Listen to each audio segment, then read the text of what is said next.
everyone. I am Sarita Srivastava from Mahatma Gandhi Shikshan Sansthan. Now I am going to teach Hindi class 3. बच्चों, आज मैं आपको आपके पाठ्य पुस्तक मकरंद से पाठ 6 पढ़ाने जा रही हूँ, जो एक कविता है। कविता का नाम है कहाँ पहुँची पतंग। इस कविता को पढ़ेंगे, अर्थ समझेंगे और उसका प्रश्न उत्तर भी देखेंगे। आओ पढ़ते हैं। शीर्षक है कविता का कहाँ पहुँची पतंग।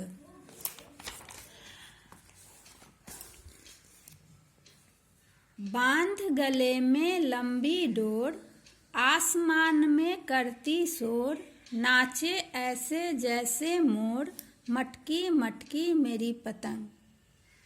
बच्चों, इस पंक्ति में मोर पतंग जो है वह अपने गले में लंबी डोरी बांधकर आसमान में शोर करती हुई ऐसे नाचती है जैसे मोर नाचती है। मोर मटक मटक कर नाचती है, उसी तरह से आसमान में पतंग भी मटक मटक कर नाचती है। कभी इधर भागती है, कभी उधर भागती है।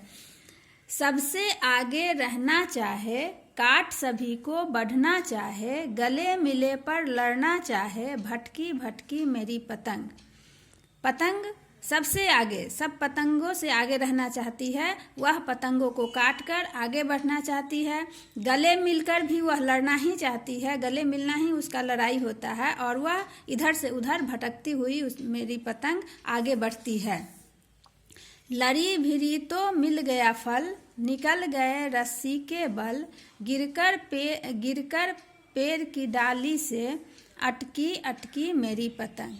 बच्चों, इन पंक्तियों के माध्यम से कवि कहते हैं कि लड़ी भिड़ी तो मिल गया फल। अगर पतंग एक दूसरे से लड़ गई, भिड़ गई, तो उसे उसका परिणाम मिल जाता है, क्योंकि उसे रस्सी में जो बल बना रहता है वह उससे निकल कर कट जाता है और कटकर वह पेड़ की डाली पर गिरता है। डाली का मतलब होता है बच्चों पेड़ की टहनी। उस पर जाकर वह पतंग अटक जाती है। अटका देख उसे सब भागे, बिल्लू पीछे पिंकी आगे, देख रहे थे किस डाली पर लटकी लटकी मेरी पतंग। अब बच्चा कहता है कि मेरी पतंग को पेड़ की डाली पर अटका देखकर उसके पीछे बिल्लू भागते हैं, बिल्लू के आगे पिंकी भागती है और देखती जाती है कि किस डाली पर मेरी पतंग अटकी हुई है। पिंकी ने तब अकल लगाई, खोज कहीं से सीढ़ी लाई, सीढ़ी पर झटपट बढ़ चढ़कर झटकी झटकी मेरी पतंग।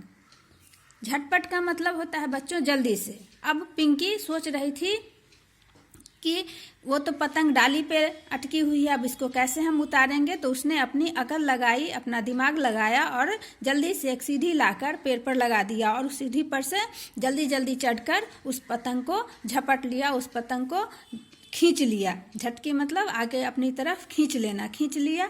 इस तरह से बच्चों कभी इस कविता के माध्यम से पतंग के बारे में बताया है। पतंग के गले में हम जब डोरी बांधकर आसमान में उड़ाते हैं तो पतंग मोर की तरह इधर उधर घूमते हुए नाचते रहता है और हमेशा वह आगे की ओर बढ़ता है, आगे बढ़ते रहना चाहता है और एक दूसरे पतंग को काटना चाहता है। यही उसकी जीत होती है।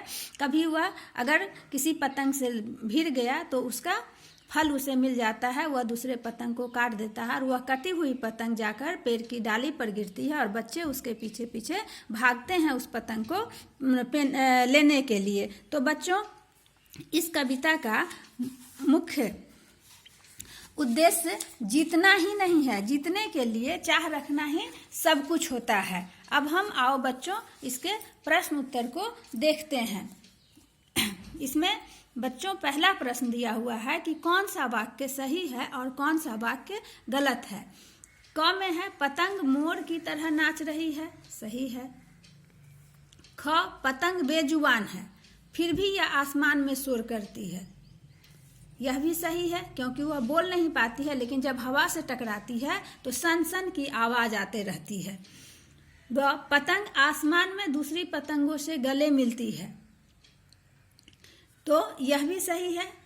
आसमान में दूसरे पतंगों को काटने के लिए उसे गले मिलना पड़ता है, तो यह भी सही है। और घ में है पतंग पकड़ने के लिए बिल्लू ने अकल लगाई नहीं, ये गलत है, क्योंकि कविता में पतंग पकड़ने के लिए पिंकी ने अकल लगाई थी। दूसरा प्रश्न है बच्चों, उचित विकल्प के सामने सही का निशान लगाना है। वैकल्पिक प्रश्न में 3 जवाब उत्तर लिखे रहते हैं, उनमें से आपको सही उत्तर पर सही का निशान लगाना रहता है। तो पहला प्रश्न है, पतंग कहाँ अटक गई थी?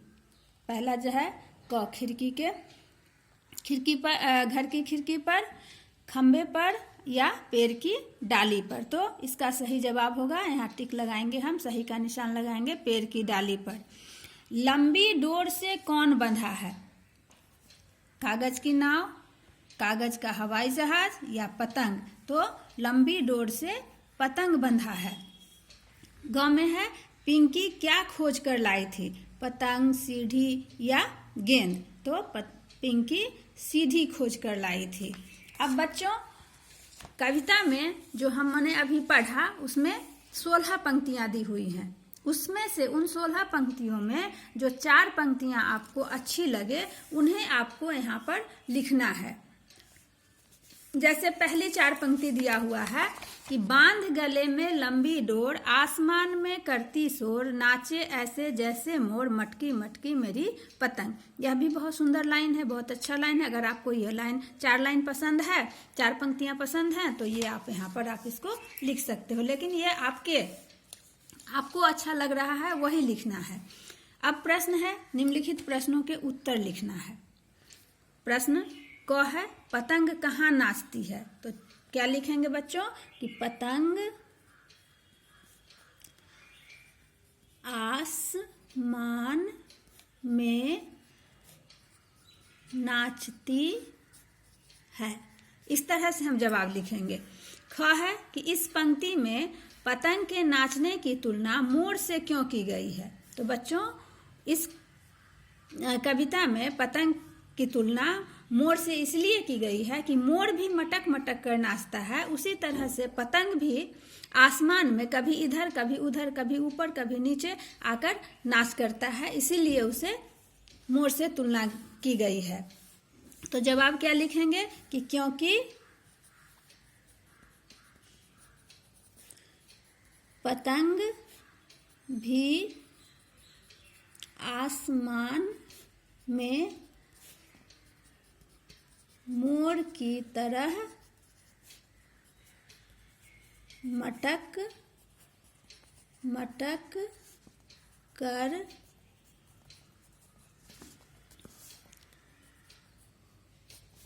नाचती है। अब है, पतंग पकड़ने के लिए पिंकी ने क्या किया? तो पतंग पकड़ने के लिए पिंकी ने पेड़ से सीढ़ी लगाई। अब बच्चों, समान अर्थ वाले आपको शब्द चुनकर इसमें से यहाँ पर खाली जगह को भरना है। अब संसार है, संसार का मतलब होता है दुनिया, तो यहाँ लिखेंगे दुनिया। जंगल है, जंगल का होता है वन। सच, सच का होता है सत्य। चीज मतलब वस्तु। घर मतलब गृह। मनुष्य मतलब मानव। दिन मतलब दिवस और शरीर मतलब तन। तो ये इसका समान अर्थ वाला हो गया। अब नीचे देखिए, इसमें दिया हुआ है कि आपको 2-2, जैसे ये 9 दिया था तो 9 का संयुक्त 9 संयुक्त वाले अक्षर यहाँ पर लगाकर पन्ना बनाया गया। उसी तरह से आपको बच्चों इसमें 2-2 शब्द ऐसे लिखने हैं जिससे आपको टॉटा संयुक्त हो, ममा संयुक्त हो और द संयुक्त हो। तो यहाँ पन्ना लिखा, यहाँ बन्ना भी लिख सकते हैं। यहाँ पर पट्टा लिखेंगे, और खट्टा भी लिखेंगे। यहाँ पर मोमा संयुक्त लगाना है, मम्मी, पम्मी, द संयुक्त है, गद्दा, भद्दा। तो ये हमारा संयुक्ताक्षर बन गया। तो बच्चों आप इसी तरह से इसे लिखेंगे अपने अभ्यास पुस्तिका में और कविता को याद करेंगे। धन्यवाद।